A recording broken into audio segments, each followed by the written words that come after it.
Whether it's the international best-selling author of Rich Dad Poor Dad, or the co-founder of Match.com, or the host of the MSNBC show Your Business, they all have one thing in common.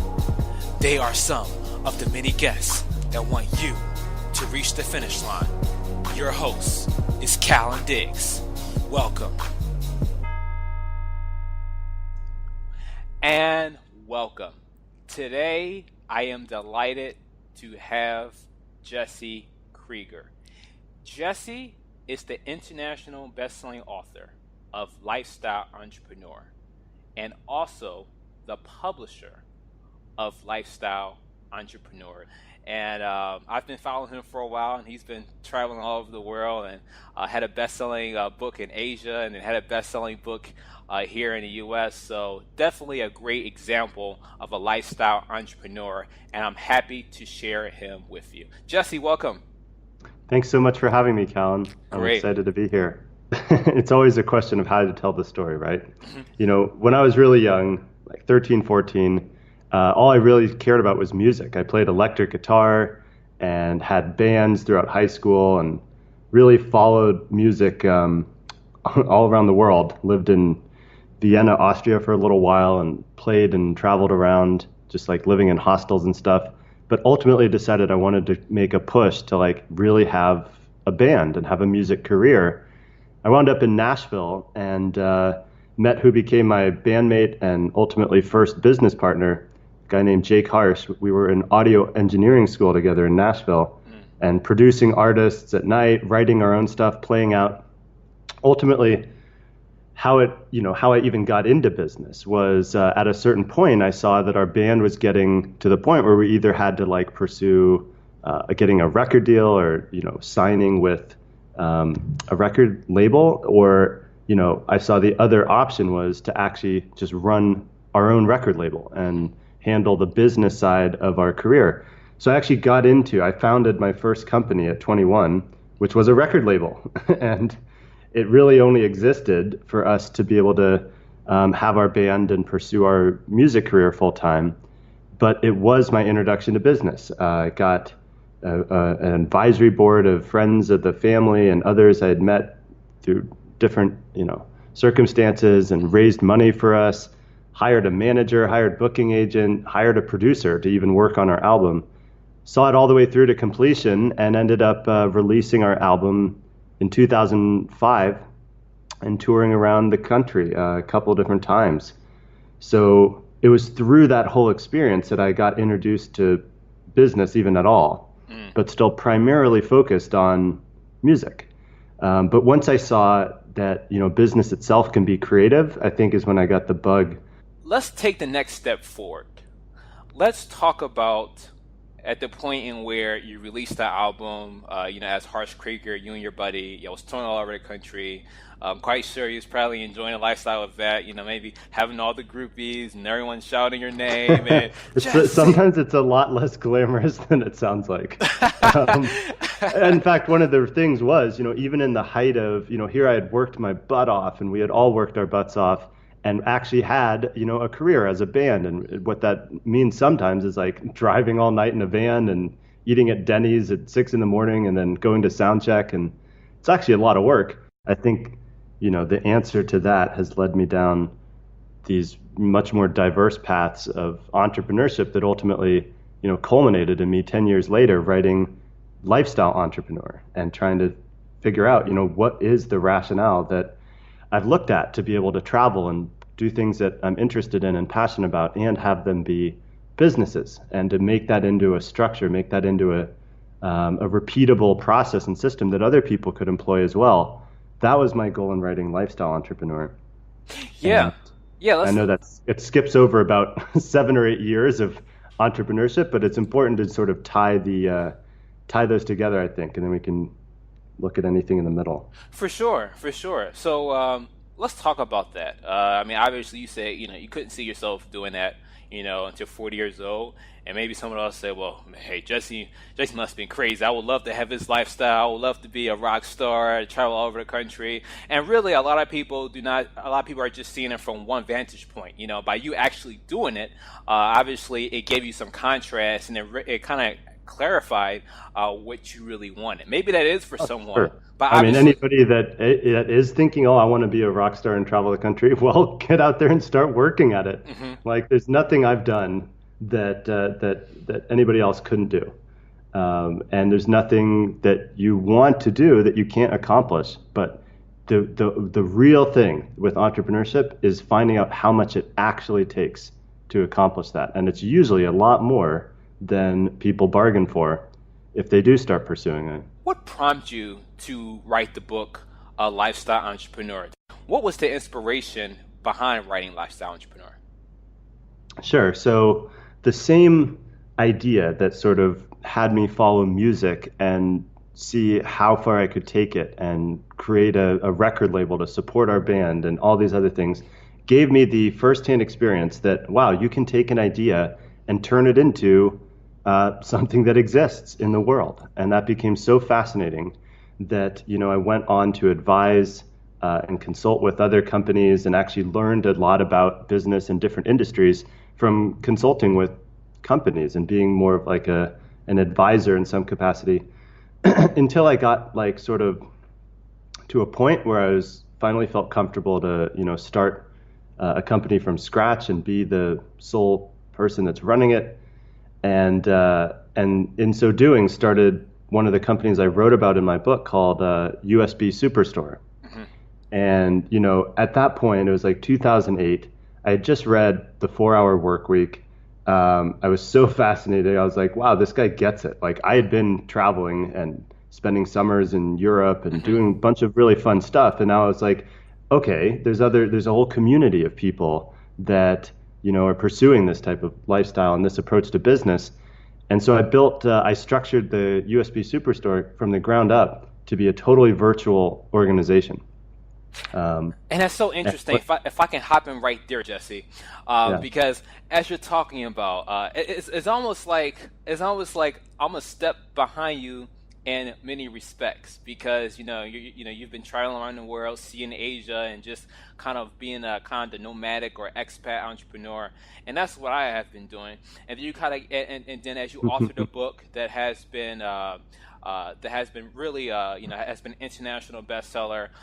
You've got you have been recognized in a prolific Asian bookstore, and then also here in the U.S. And you really had the opportunity to connect with your fans there in Asia, and that's something definitely I want to do with my book. My book has been international bestseller, but I really haven't had the opportunity to really get my physical book in some of those bookstores and really connect with people. But now you're a publisher now, and then now you're publishing a lot of people books, which is something I desire to be eventually as well. I like to be a publisher myself. Oh, So nice. so it's so interesting to follow your journey because, like I said, in many respects, it's like I'm a step behind you. It's like the things that that you have done in the past, I'm doing right now, and the things that you are doing right now, I want to do in the future.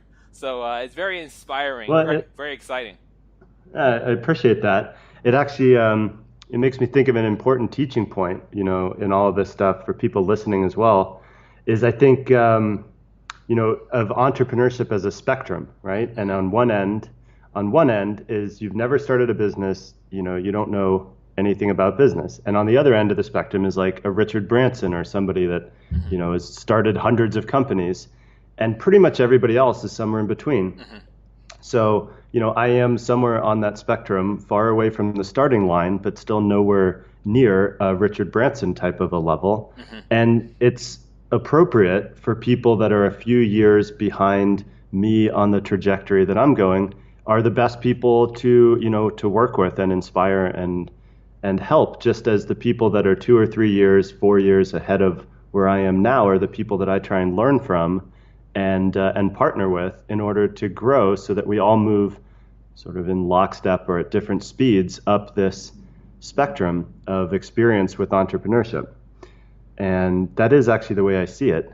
Hmm. So it's funny because we've been playing with the same teams. I mean, after initially I was published, I had a first publisher was in Asia, Hmm. and then ultimately from that whole era, and that's what really led me to start Lifestyle Entrepreneurs Press, which is a modern publishing company where we look at a book as a fundamental part of a broader business and brand. Especially yourself, Jesse, having been to multiple countries all across the world, that people really see both sides of lifestyle entrepreneurship. Unfortunately, I think one side is often sensationalized, and where you'll see these publications like the Daily Mail, the Guardian, Huffington Post, all these types of publications, and where people have their their straw and a coconut sipping on their laptop, and people and I'll people. tell you what, if I'm sitting on a beach with a coconut, the last thing I want is a computer on my lap.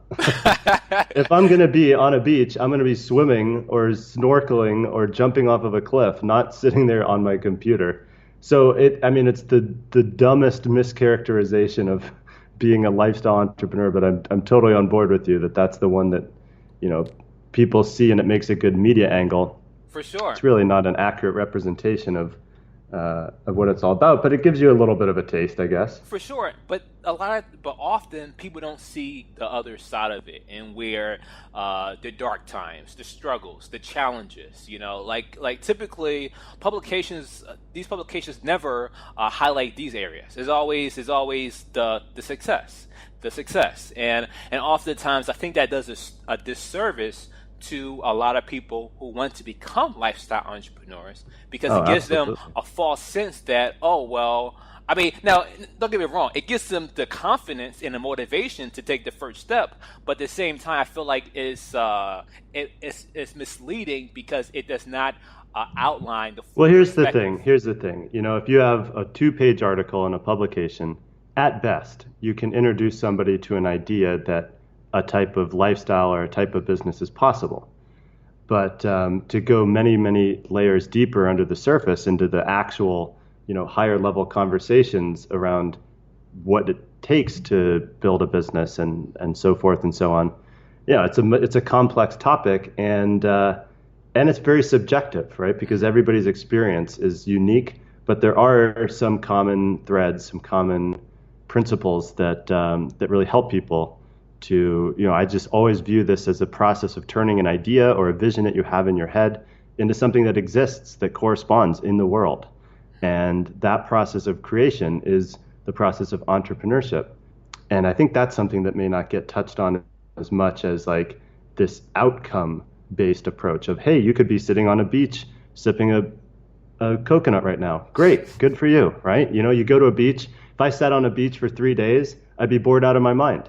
Indeed. But I structure my whole life to be a balance of the interests I have, the things that I'm pursuing out of, passion, versus the things I do that provide service to others and that have value in the marketplace, versus the experience and lessons I want to learn and pursue further, coupled with the teaching and training that I create and share with people as, a resource for them. And that's a more accurate representation of, the entirety of entrepreneurship, at least as I experience it now. Absolutely. So you went from having an international best-selling book, first in Asia, then to America, and obviously I'm sure you was very happy with your success, like any author would be. So, so from your experience of working with an Asian publisher and an American publisher, and you figured that, hey, I can definitely do the same thing with my own publishing company. Perhaps what was Well, just in the spirit of saying like it doesn't, some of these articles, some of these media angles don't show the other side of the coin. Yeah, it's true. I did get published in Asia, and my publisher worked hard and made my book a bestseller in the country of Malaysia and Singapore. Mhm, But that didn't exist in a vacuum, and it didn't happen overnight. mhm, There was a point in time when I was traveling back and forth to Asia every 3 months or so, mhm, and doing book tours around the country, going to book fairs, meeting people, putting in the work to build a momentum around the book. So, it's one thing to say that, yeah, your book was published in Asia, became a bestseller, and you must have enjoyed that success. Well, sure, I enjoyed it. I do enjoy it. But Yeah. it was also something that took like 18 months or so to realize. And that Yeah. was a lot of ground game, a lot of shaking hands, signing books, speaking on stages, meeting people in the industry that did buying for retail and the people that basically make decisions on the purchasing and the publishing industry over there. Hmm. And that's the step-by-step process. Honestly, it works differently in the US, and I think it's different now than in Asia, some countries where there's still a very big active book buying market. Like, Mm. these book fairs that I'd go to, there's like thousands and thousands of people, and it's more common. Like Amazon and technology and things, at least in the US, has shifted the commercial market for information so much. It's funny that in other parts of the world, it's still a pretty straightforward game. It was a paperback book in Asia. It was never an electronic, it wasn't a Kindle or anything. Mm. It was a book on shelves in stores. And like, that's it's pretty different. That was my experience bringing it to the U.S. and releasing it through Morgan James. Was like, this is going to take a totally different approach Mm. than what worked over there. Wow, that's actually very enlightening, Jesse. I'm glad you shared that. And what I was saying before, how you kind of must have been happy enjoying your success. I was kind of setting you up, and I'm glad you kind of I'm glad you kind of went forward and talk about the actual mechanics of all that, because it's really important. I think a lot of people still have this mindset that as long as I get the book deal, I gotta write the book, send it to the publisher, and kick back, relax on the couch. All the money's going to start raining down. And unfortunately, a lot of there's a lot of people who still have that mentality, and really, unfortunately, there's a lot of ignorance that is still circulating. That gives people that belief. But Yeah. having Well, that. I don't know. I don't honestly. I'm always curious where people come up with that assumption or that belief that if I just dot dot dot, then this will happen. If I just get a book deal. I saw it all the time in the music industry. If I just got a record deal, everything's going to work out. You know what? It's funny because tying back together what I really feel now as a publisher, working with ideas, working with books, working with other authors who are in their own way artists, versus having a record label and working with people that made music, is a similar creative approach that involves business. And it's really never as simple as, quote, just getting a deal. And 99 out of 100 times that ends up being a losing proposition for the person that just wants to hand over control of their career or their creative work Mhm. and hope somebody else is going to administer it or market it better than they could or will. Mhm. So if you just get that idea out of your head, then you become your own best advocate for your work and for its success. And how that's structured and administered becomes the way you build your business. Mhm. Yeah, and this is the industry is changing. Even music, and you're looking at books, but traditionally it's still the same way. And whether it's a record label, they give you an advance, whether it's a book publisher, they give you an advance, and really, unfortunately. I know you know this, Jesse, but for the listeners, unfortunately, people they take that advance, and usually when people watch these music videos, they buy a new car, they buy a penthouse, they buy these typical things, and really that advance is for you to market yourself. It's for you to publicize yourself, and it's the same thing with a book. Obviously, the advance for a book is probably not as big as the advance for a record deal, but it's the same. It's the same purpose. Yeah, well, here's a secret. Music and in books, you don't make money off of selling your music. You don't make the real money off of selling your book. And any advance you get is just basically another way of saying you'll probably never see any other money for this creative work again, unless you unless you overcome some very, very big hurdles in terms of marketing and sales. So, it's not in my mindset. As a publisher, I don't offer advances. In fact, people pay in for a service fee that we do that makes their book look great and does the strategic planning and helps them actually launch and get it into thousands of people's hands. That's worth more than somebody stroking a check, which honestly doesn't really even happen. Anybody I know that's getting advances in publishing already has an audience of tens of thousands of people and a business that's at mid six figures or seven figures and above. And so the people that get advances, the people that get a six-figure advance for a book deal, you could say in a sense they don't need it, or that it's justified by the guaranteed number of sales that they can expect from their existing audience or business. Wonderful episode. You can get it when you become our premium radio subscriber. Go to reachingthefinishline.com/buy to get your subscription today. What do you get? You get things like early access to the episodes, commercial-free 1-hour episodes, mastermind calls with our guests, freebies from our guests, as well as much more. Go to reachingthefinishline.com/buy to get your premium subscription, for it's another way for you to start reaching your finish line. Definitely as an author, you learned a lot. And at that point, you felt that you was ready to become a publisher. Again, you saw a lot what worked from the Asian market. You saw what worked in the U.S. market, and definitely gave you the confidence to say, "Hey, I can do this. I can do this myself." Let's revisit that first initial experience, Jesse, of you saying, "Hey, I want to be a publisher." Let's rewind and let's dive into what was that experience like. My book, Lifestyle Entrepreneur, came out in Asia. I promoted it for over a year.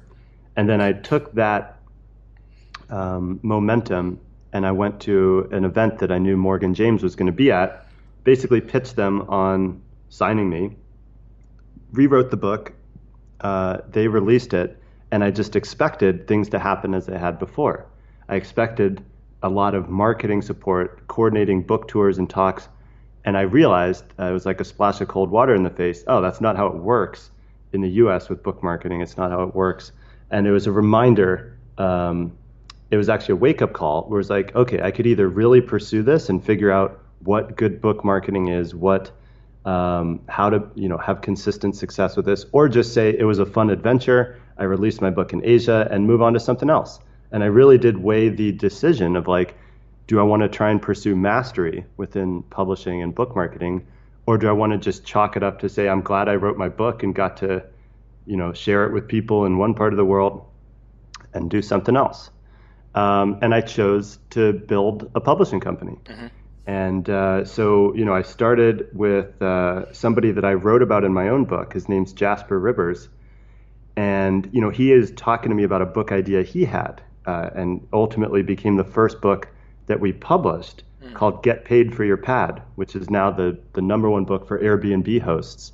And it's a great podcast too. But I sort of, before I made any announcement, like, now I run a publishing company, I was like, I'm just going to actually try publishing a few books with people that I know and see if I can figure this stuff out. Well, ultimately what we did with Get Paid for Your Pad, when we launched it, it became the number one travel book on Amazon. Then it became the number one real estate investment book on Amazon. And we were moving or giving away or selling, thousands of units. And I was like, wow, this is one, this is fun. Two, I sort of figured out more how to marry online marketing with book sales. I mentioned in Asia, my book was only in paperback, so it was a different game. Mm-hmm. And after working with a few authors sort of on a speculative basis, meaning they didn't pay me, but we just shared in the proceeds from publishing.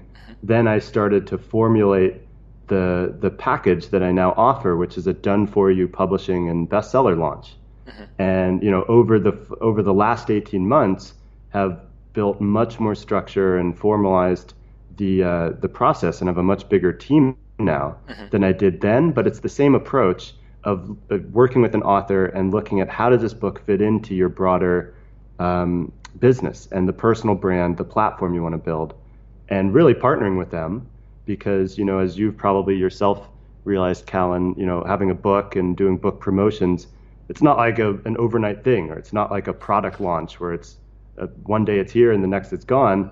It's like every day you wake up, you're an author. Yeah, indeed. So, how do you take the long view? And the long view is what sells books over the long term. And I think publishing is a long time horizon business. I've worked in many different industries, and this is one where, the relationships that develop are measured in terms of months and years, not days and weeks. And I think that's important. If anybody else is saying, "Oh, I want to get into publishing," I mean, you better be in it for the long term, or else you're not going to be around long enough to realize the successes and benefits from building up a catalog. Indeed, publishing is based on royalties. So, a person can't, be a publisher and expect to, become one of the biggest publishers off of one book. If a person expects to, have a sustaining and have a profitable income as a publisher, it takes a catalog of books, and you build upon that and build upon that, because there's going to be some titles that's not evergreen, and it's not going to be relevant anymore, and that's what's going to require for more titles to be ready for publication. So definitely, I absolutely agree with you, Jesse. Like, if a person's going to be a publisher, they definitely have to be in it for the long haul. It's no kind of. Well, I'll tell you, Callan. As you said, you want to ultimately become a publisher, and it might be instructive for everybody listening. I've noticed another analogy, and I think it's true of all creative-based media businesses, so whether that's TV, music, books, films, that there's a power distribution, which means, one book will sell enough to cover like 8 or 9 others that just do okay, and some of them that don't do that well at all. And it's like you were saying there, and it's true that I think the game in publishing, the game in music, is to have enough titles in the market and have just know that over the larger amount of numbers of people that you work with, some of them will bubble up and become much more successful than others. And to just recognize that, for one, and to get right with it and be okay with it, for two, and then to keep looking for how do you add that next big game changer to the catalog that's gonna drive consistent ongoing sales. And if you do, then you can build up a truly passive income stream from having a residual interest in a number of different creative works in the market that are consumed by different genres, different audiences. Absolutely. So, Jesse, up to this point, how many books have you published so far under Lifestyle Entrepreneur's Breath? We have, I believe, 20 or 21 books in the market right now, and we're actively working on another 6 or 7, meaning they're in the publication process is usually a 3-month process. And so we've got 6 or 7 books, going through that right now. And then, I'm talking to authors all the time about signing new authors and now focusing on actually publishing the second books for some of the authors that we've worked with. Right. So it's fascinating at this point, 2.5 years in, that there's a couple authors now where we've published their second book, and in some cases are looking at doing a whole series, right? And I can see it's exciting to me, both creatively and from a business perspective, that if I'm partnered with somebody to, publish a whole series of books, and it's something they'll be promoting for years to come, well, we do have a shared interest, and it is publishing, in my view, is really a partnership in that respect. And so, it's fun. It's exciting for me because a lot of the nature of the work is just working with other people that have a strong vision and helping them actualize it. And in some cases, doing the groundwork, doing the mechanics of what needs to be done to help make that happen. Indeed. There was a point you made earlier, and I'm sure my listeners would probably kill me if I didn't ask you about it. And actually, it's not just that. It's really, I followed this publication called Publishers Weekly. I'm quite sure you're familiar with it as a publisher. But they also talk about this from time to time as well. And one thing that you stated that is that number one, you don't give it advance, which is actually becoming more common among the publisher world now, especially with new publishers, especially with indie publishers, these small presses. But another thing that you stated was that authors have to pay into that, and then a lot of times when people hear that, some people will scoff at that because they will say, well, that's not how it really works. A publisher is supposed to pay me. Well, then we are not meant to work together. If the idea of investing into the success of your book and getting it professionally done, launched, positioned within the market is unappealing, then I already know we're not going to be a good fit. Thank you for listening. Just another great episode by Callan Diggs. If you haven't already, purchase the book, Reaching the Finish Line, at reachingthefinishline.com. Now it's time for you to start reaching your finish line. So what are you waiting for? Start